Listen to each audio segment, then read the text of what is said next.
Omwana bwakulira ewaka ennyumba ya kitaawe emmotoka ya kitaawe byonna birabanga ebibye kati naye ndooza ekifaananyi kyalaga Parliament n'emuyita n'agiziimuula. Kakati Uganda Human Rights Commission yafulumiza ekiwandiiko. NRM bwe mubeera nga muli bagezi ebintu bino mubivumirire kubanga ojja kulowooza nti oli seefu naawe enkya ojja munyiiza era kuba kati azaayogera n'avuma ono wa NRM n'ayogera kono n'ayogera kooli naawe ojja kugwa mu gaapu ze.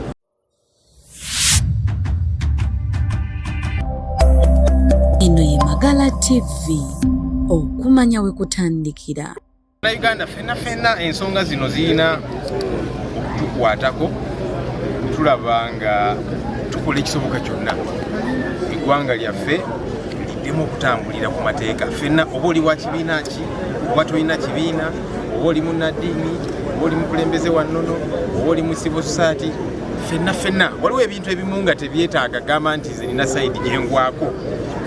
Era ffe tutera okugamba nti era nga tusaba nga twebaza bannaddiini n'abakulembeze b'ennono aboogera ku nsonga zino ez'okunyigiriza bannayuganda ezigenda mu maaso n'abalala ne tubasaba bazoogereku. Tubagamba nti beegatte NUP oba ku position naye okwogera ku nsonga zino ezinyigiriza bannansi. Ku lwaki kino kiraga nti buli omu kijja kutuukako.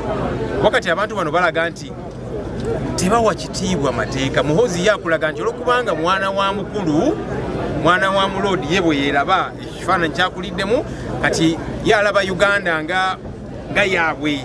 Kiringa omwana bwakulira ewaka ennyumba ya kitaawe emmotoka ya kitaawe byonna birabanga ebibye kati naye ndooza eki kifaananyi kyalaga kajja kutuuka nga weetaaga amateeka ago okulwanirira kati gakyaliwo nga gonna gayonoonebwa. So kati gwe mulanga ffe kutukuba fenna tukwatire wamu ffe nga bannabyabufuzi tetujja kusirika naye tugamba nti n'abalala bannaddiini abakulembeze b'ennono civil society organizations n'aba NRM. In fact aba NRM bwe mubeera nga muli bagezi ebintu bino mubivumirire kubanga ojja kulowooza nti oli seefu naawe enkya ojja munyiiza era kuba kati azaayogera n'avuma ono wa NRM n'ayogera kono n'ayogera kooli naawe ojja kugwa mu gaapu. Parliament bwe tunaddemu okutuula era kansubire kijja kubeerawo bbanga eritali lyawala nnyo.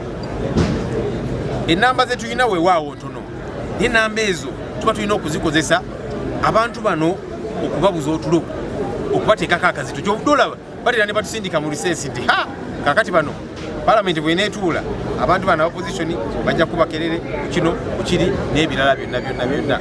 Yes newakubadde nga ennamba zaffe ntono space eyo platform eyo tulina ogikozesa okulaba nti tulwana ku nsonga z'abannayuganda nga tubanja obwenkanya. Kiba kyanjawulo bwe tuyita press conference etwogera ku nsonga zino ate bwe tuba nga tuli ku floor ya Parliament nga biri ku national record eyitibwa Hansard kiba kyanjawulo mukko kubanga Parliament yaffe n'ensi yonna egigoberera baba biraba kati ensonga lwaki space eyo tuba tuwagala tugikozese naye tugamba nti space ya Parliament temala n'ogamba nti kakati bannaye abakulembeze mukolawo ki temukoze kimala bw'okozeewo ki. Ensonga eno si abakulembeze ffekka yaffe ffenna nga bannansi okulwanyisa ekizibu kino okulaba nti kikoma.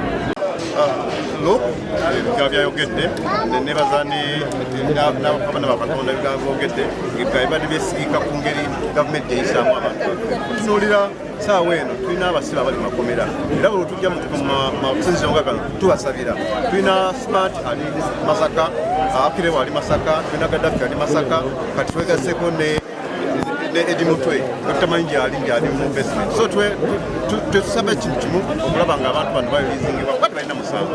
So otugazainga nga bwe tuti tulyogerako okubawo tusinga abannamawulire. Saawa eno tusinga abannamawulire nga tuli mu papu batuyisaamu eggaali n'okulaba nga batukwata bakola ki nga nengedde wano omunyeka wa RDC nga ali wano tazze nga official wabula azze kulaba ki ekigenda mu maaso. Olwekyo eggwanga lino tulyenkanako kyenkanya fenna nga bannayuganda eggwanga lyaffe naye abantu abamu bamanyi eggwanga lino liriko abantu abalondemuko.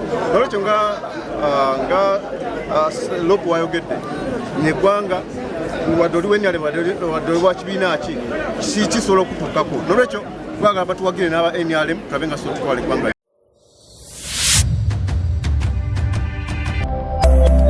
Eno ye Magala TV okumanya we kutandikira.